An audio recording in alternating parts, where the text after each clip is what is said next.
बिहार की सियासत इन दिनों पूरे देश भर में चर्चा में है।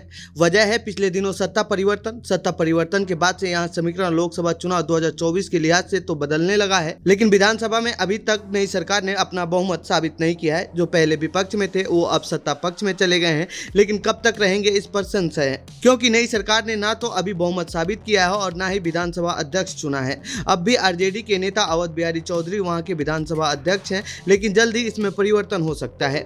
इसके लिए बीजेपी जेडीयू के विधायकों ने दांव पेच लगाना शुरू कर दिया है। ऐसे में 5 नामों की चर्चा हो रही है। तो आइए जानते हैं इस रिपोर्ट में कौन हो सकता है बिहार का अगला विधानसभा अध्यक्ष।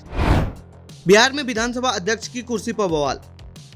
मुख्यमंत्री नीतीश कुमार को छोड़कर राजनीतिक गलियारे के तमाम चेहरे अब बदल चुके हैं। अब बिहार विधानसभा अध्यक्ष की कुर्सी को लेकर खींचतान मची हुई है। 12 फरवरी को बिहार की नई सरकार सदन में बजट पेश करेगी और इसी दिन विधानसभा में नीतीश कुमार सरकार विश्वास मत हासिल करेगी। सत्ता पलट जाने के बाद भी वर्तमान अध्यक्ष और राष्ट्रीय जनता दल के वरिष्ठ नेता अवध बिहारी चौधरी ने अपने पद से इस्तीफा नहीं दिया है। उन्होंने अपनी कुर्सी नहीं छोड़ने की बात पर कही है कि वह 12 फरवरी को बजट सत्र शुरू होने से पहले अपने पद से इस्तीफा नहीं देंगे, जबकि एनडीए की नई सरकार उन्हें अध्यक्ष पद से हटाने पर तुला हुआ है। नई सरकार ने चौधरी के खिलाफ अविश्वास प्रस्ताव पेश किया है। उस पर अवध बिहारी ने कहा है, मुझे अविश्वास प्रस्ताव का नोटिस आज यानी 8 फरवरी को मिला है। नोटिस मिलने के बाद फैसला लेने के लिए 14 दिन होते हैं। ऐसे में विधानसभा का बजट सत्र आ रहा है और 14 दिन पूरे भी नहीं हो रहे हैं, तो संवैधानिक तौर पर विधानसभा का अध्यक्ष मैं ही रहूंगा और विधानसभा को संचालित भी करूंगा।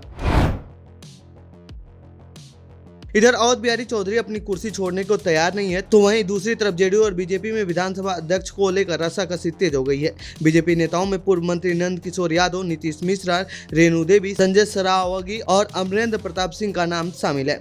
लेकिन इसमें अब पेंच फंस गया है। बिहार के सियासी गलियारों में चर्चा है कि 12 फरवरी को आरजेडी खेल कर सकती है, क्योंकि आरजेडी खेमे को बहुमत के लिए 8 सीटों की ही जरूरत है। यदि निर्दलीय ओवैसी की पार्टी के एक विधायक और जीतन राम मांझी आरजेडी के साथ आस जाते हैं तो यह संख्या घटकर 3 विधायकों तक पहुंच सकती है। और चर्चा है कि जेडीयू के 6 से 7 विधायक आरजेडी के संपर्क में हैं।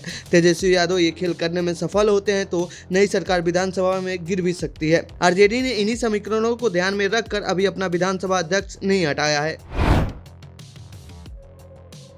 इस बीच जेडीयू नेता और विधानसभा के उपाध्यक्ष माहेश्वरी हजारी ने कहा कि अवध चौधरी को अविश्वास प्रस्ताव के मद्देनजर सदन की कार्यवाही संचालित करने की अनुमति नहीं दी जाएगी। उन्होंने आगे कहा कि राज्य में सत्ता परिवर्तन को देखते हुए अध्यक्ष पद को छोड़ देना चाहिए था, उन्हें जाना ही पड़ेगा। ऐसा प्रतीत होता है कि वह अपनी पार्टी के नेतृत्व के निर्देशों का पालन कर रहे हैं। हजारी ने कहा कि उन्हें नियमों का पालन करना चाहिए। उनको हटाए जाने तक की कार्यवाही उपाध्यक्ष की अध्यक्षता में की जाएगी। उपाध्यक्ष ने यह भी कहा कि बिहार में हमेशा से यह परंपरा रही है कि विधानसभा अध्यक्ष का चयन सत्ता पक्ष द्वारा किया जाता है। अधिकतर विधायकों द्वारा उनके यानी चौधरी के खिलाफ अविश्वास प्रस्ताव लाए जाने के बाद उन्हें स्वेच्छा से पद छोड़ देना चाहिए था। अध्यक्ष का पद बहुत गरिमापूर्ण है। बता दें कि ऐसा ही कुछ साल 2022 में हुआ था, जब नीतीश कुमार ने बीजेपी का साथ छोड़कर आरजेडी के साथ सरकार बनाई थी। तो उस दौरान भी भाजपा नेता विजय कुमार सिन्हा ने विधानसभा अध्यक्ष की कुर्सी छोड़ने से इनकार कर दिया था।